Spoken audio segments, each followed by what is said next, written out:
आजकाल टाइमपास नावाखाली सुरू होणारी नाती खूप कॉमन झाली आहेत. सुरुवातीला सगळं कॅज्युअल असतं, जस्ट फॉर फन, सिरियस नाही असं म्हणून दोघंही स्वतःला सेफ ठेवण्याचा प्रयत्न करतात.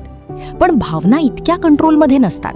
कुणीतरी एक जण तरी हळूहळू मनापासून गुंतत जातो आणि तिथूनच खऱ्या गोष्टीची सुरुवात होते. जेव्हा एक जण खरंच प्रेम करू लागतो आणि दुसऱ्यासाठी ते फक्त टाइमपास राहतं, तेव्हा इम्बॅलन्स निर्माण होतो. एक जण एक्सपेक्टेशन्स, केअर आणि लॉयल्टी देत असतो आणि दुसरा फक्त मूड असेल तेव्हा येतो जातो. या सगळ्यात खरं प्रेम हळूहळू कमकुवत होतं, कारण त्याला परतावा मिळत नाही. टाइमपास नात्यांमध्ये सगळ्यात मोठी गोष्ट म्हणजे क्लॅरिटी नसते. आपण एक्झॅक्टली काय आहोत हा प्रश्न कायम अनआन्सर्ड राहतो आणि हीच अनसर्टन्टी मनाला थकवते. कारण आपण काहीतरी रिअल शोधत असतो, पण समोरचं सगळं टेम्पररी असतं. त्यामुळे भावनांची किंमत कमी होत जाते. खरं प्रेम हे खेळण्यासाठी नसतं, ते जपण्यासाठी असतं.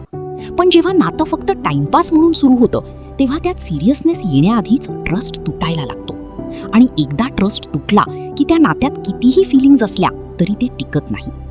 शेवटी लेसन एकच: जर तुम्ही खरं प्रेम शोधत असाल तर टाइमपास नात्यांपासून दूर राहणं गरजेचं आहे. कारण जिथे तुमच्या भावनांना व्हॅल्यू नाही, तिथे राहणं म्हणजे स्वतःच्या प्रेमालाच हळूहळू मारणं आहे.